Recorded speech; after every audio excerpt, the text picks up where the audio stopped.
श्रद्धा murder case के अंदर लगातार जिस तरीके से केस आगे बढ़ रहा है, इन्वेस्टिगेशन आगे बढ़ रही है, उसमें फॉरेंसिक लैब जो है दिल्ली की वो भी अब शामिल हो गई है और एफएसएल जो है वो भी साक्ष्य जुटाने पे लगातार काम कर रही है। वो मर्डर के स्पॉट पे भी गई थी जहां उसको ब्लड स्टेन्स मिले। इसके अलावा उस जंगल का भी महरौली में दौरा किया गया जहां पे शरीर के कई अंगों को काट के फेंका गया है।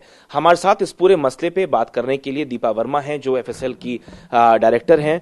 मैम, मैं आपसे ये जानना चाहता हूं कि अभी जो प्रारंभिक जांच शुरू हुई है, जो आप लोगों की तरफ से हुई है, उसमें क्या कुछ अभी तक आप लोगों को मिल पाया है और किस तरह के साक्ष्य आप लोग जुटा पाए? साक्ष्य जुटाने का काम तो हमेशा इन्वेस्टिगेशन का ही होता है और इन्वेस्टिगेशन अपने कार्य में लगी हुई है। हमारा कार्य तो जो साक्ष्य वो एकत्र करते हैं उसका साइंटिफिक एग्जामिनेशन करना होता है और उसके आधार पर अपनी रिपोर्ट तैयार करना होता है। तो ये सभी साक्ष्य इन्वेस्टिगेशन द्वारा कलेक्ट किए जा रहे हैं। जहाँ पर फॉरेंसिक रिपोर्ट, फॉरेंसिक टीम्स की जरूरत होती है, हमारे सहयोग ने प्राप्त है। तो आपकी जब टीम ने जो दौरा किया उसके अंदर अभी जो चीजें निकल के आई हैं, जिन चीजों की जांच आपकी टीम विशेष तौर पे कर रही है, उसके बारे में कुछ बता सकते हैं? जो भी साक्ष्य निकल कर आएंगे वो हमारे पास जब इन्वेस्टिगेशन अपनी रिक्वेस्ट के साथ अपने साइंटिफिक क्वेश्चनेयर के साथ सबमिट करेगी, उसी के आधार पर हम लोग एग्जामिनेशन कंडक्ट करेंगे और तभी रिपोर्ट जनरेट होगी। हमें ये भी जानकारी मिली कि जो आपकी टीम गई थी उसको कुछ ब्लड स्टेन्स मिले हैं, वो सब चीज़ों के बारे में कुछ आप उस पर लाइट डालना चाहिए? नहीं, उसके विषय में मैं कुछ भी नहीं कहना चाहूँगी क्योंकि वो इन्वेस्टिगेशन का हिस्सा है। ठीक है। न्यायालय ने परमिशन दी है नार्को टेस्ट की और अब मैं आपसे ये जानना चाहता हूँ, क्या आप लोगों के पास भी ये व्यवस्था है कि आप नार्को टेस्ट कर सकें? और अगर वो व्यवस्था है तो हम ये भी समझना चाहेंगे कि वो कितना जटिल प्रक्रिया होगी किसी के दिमाग को पढ़ने के लिए।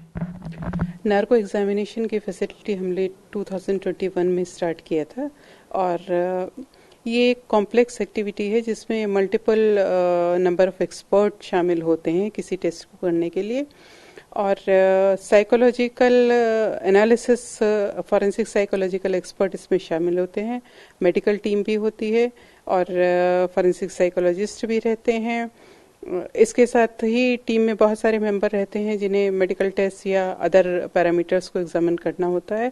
तो ये टेस्ट एक कलेक्टिव एक्सरसाइज से होता है जिसमें फॉरेंसिक लैब और मेडिकल हॉस्पिटल्स, डॉक्टर्स, इन सब के सुपरविजन में होता है। एफएसएल की रिपोर्ट कितना मायने रखेगी इस पूरे केस में? आपको क्या लग रहा है, जिस तरह के साक्ष्य सामने आए हैं उसमें आप लोगों की जांच कितना ज्यादा असर डाल सकती है इस केस में? हमारा कार्य किसी भी साक्ष्य से जो प्राप्त होते हैं उससे ट्रुथ को रिवील करना है, सत्य के लिए समर्पित है और वो जो ट्रुथ निकल कर आता है या एग्जामिनेशन की रिपोर्ट्स तैयार होती है वो इस बात पर निर्भर करती है कि वो किस तरह से किसी केस से कोरबोरेट कर रही है और वो लिंक एविडेंसेस किस तरह से कनेक्ट हो रहे हैं। तो साइंटिफिक इन्वेस्टिगेशन के बाद उसे प्रेजेंट करने का काम प्रोसिक्यूशन का है या उस आधार पर इन्वेस्टिगेशन किस तरह से अपने तथ्य को प्रेजेंट कर पाती है, केस की जो इन्वेस्टिगेशन है या केस का जो प्रेजेंटेशन है या अदर रिलेटेड एविडेंसेस है वो कैसे कनेक्ट होती है, इसका निर्णय बाद की स्टेजेस पर न्यायालय द्वारा ही होता है। तो आपके यहाँ भी ये जो नार्को टेस्ट की फैसिलिटी की बात है वो आपके यहाँ पे अवेलेबल है और क्या वो कब होगी उसके बारे में कुछ जानकारी आप दे सकते हैं? हमारे पास ये एग्जामिनेशन फैसिलिटी है और हमने कई टेस्ट कंडक्ट किए हैं, किंतु कब केस आएगा और कब उसको एग्जामिनेशन के आधार पर टेकअप किया जाएगा इस विषय पे मैं इस समय पर कोई भी अपना वक्तव्य नहीं दे सकती। ठीक है। तो दीपा वर्मा थी हमारे साथ, बात कर रही थी इस पूरे श्रद्धा मर्डर केस के ऊपर। उनका सीधे तौर पे कहना है कि जो जांच पुलिस कर रही है, जो भी साक्ष्य इनके सामने प्रस्तुत किए जाएंगे, उसकी पूरी फॉरेंसिक जांच की एक डिटेल्ड रिपोर्ट जो है वो पुलिस को सबमिट करेंगी। उसी के बाद ये कहीं ना कहीं उजागर हो पाएगा कि आखिर किस तरीके से आफताब पूनावाला ने इस मर्डर को अंजाम दिया है और क्या कुछ बीते कुछ महीनों में घटित हुआ जो अभी तक हमारे और आपके सामने खुलकर नहीं आ पाया है। एफएसएल डिपार्टमेंट दिल्ली का ये कंट्रोल रूम आप देख रहे हैं जहां पे इस वक्त हम मौजूद हैं। ये क्राइम सीन मैनेजमेंट डिवीजन है। ये वही दफ्तर होता है जब पुलिस के या कहीं किसी भी जगह से यहाँ फोन आता है साक्ष्यों को जांचने के लिए, तो यही वो कमरा है जहां से टीमें निकल के रवाना होती हैं। हमारे साथ इस पूरे मामले पे बात करने के लिए संजीव गुप्ता हैं जो डायरेक्टर भी हैं और इसके अलावा इस वक्त मीडिया का भी असिस्टेंट डायरेक्टर है और मीडिया का आप काम देख रहे हैं। संजीव जी, मैं ये समझना चाहता हूं कि जो इन्वेस्टिगेशन अभी हुई है, जो प्रारंभिक जांच दिल्ली पुलिस ने करी है, उसमें कई तरह के साक्ष्य निकल के आए। श्रद्धा मर्डर केस की बात कर रहा हूं मैं, मैं आपसे ये जानना चाहता हूं कि आपकी भी टीम गई थी, आपकी टीम ने उस घर का मुआयना भी किया है, आपकी टीम ने उस जंगल का भी मुआयना किया है। क्या कुछ आपको प्राप्त हुआ, क्या कुछ आपको समझ में आया, क्या कुछ जानकारियां आपको मिली, वो हमसे आप साझा कीजिए। सबसे पहले तो मैं बताता हूँ कि हमारे यहाँ जो कंट्रोल रूम है, यहाँ पे जैसे ही कॉल आती है दिल्ली पुलिस से तो हमारी टीमें इंस्टेंट यहाँ से निकलती हैं और हमारी टीमें दिल्ली पुलिस की 6 रेंजों में इस टाइम 24/7 काम कर रही हैं। इसी सिलसिले में जब कॉल आई थी तो हमारी टीम भी यहाँ से गई थी और उसने उसके होम का, घर का पूरा सर्चिंग करी थी और उसके बाद वो टीम महरौली के जंगलों में भी सर्चिंग करी थी। आफ्ताब पूनावाला की बात कर रहे हैं आप जी? उसके यहाँ पे सारी सर्चिंग हुई थी और जो भी एग्जिबिट हमें मिले थे वहाँ पे वो हमने पुलिस को हैंड ओवर कर दिए हैं फर्दर एग्जामिनेशन के लिए। तो नाले पे भी सर्चिंग करी गई थी, महरौली के नाले पे भी, वहाँ भी हमें कुछ एग्जिबिट मिले थे। वो एग्जिबिट भी हमने दिल्ली पुलिस को सबमिट कर दिए हैं। वो फर्दर एनालिसिस के लिए वो हमारी FSL को भेजे जाएंगे। किस तरह की चीजें मिली आपको, अगर आप शेयर कर पाए तो? ये एक इन्वेस्टिगेशन का विषय है, फिर भी जो भी चीजें मिली हैं उससे DNA एस्टेब्लिशमेंट होने की संभावना है। कुछ शरीर के कुछ ऐसे अंग, बोन्स टाइप कुछ चीजें हो सकती हैं। किस टाइप की? बोन्स टाइप की चीजें आपको मिली, जी, आप कह रहे हैं। जी। घर पे जो हम लोगों को जानकारी मिली अभी वो ये कि जब आप उसके घर पहुंचे आफ्ताब पूनावाला के, तो कुछ खून के धब्बे भी आपको मिले?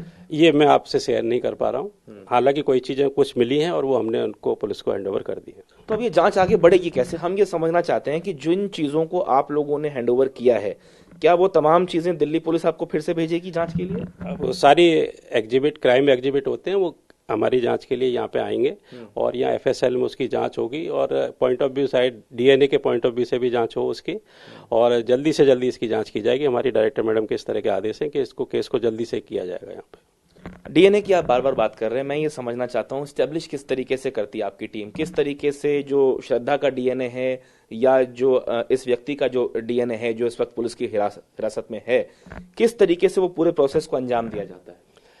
जो भी चीज़ें किसी भी ह्यूमन की मिलती हैं उसकी फैमिली से उसको कोरिलेट किया जाता है। इसी तरह से उनकी फैमिली में जो भी फादर या मदर होंगे उसका भी सैंपल हमारे पास आएगा और दोनों को कोरिलेट करके रिपोर्ट दे दी जाएगी।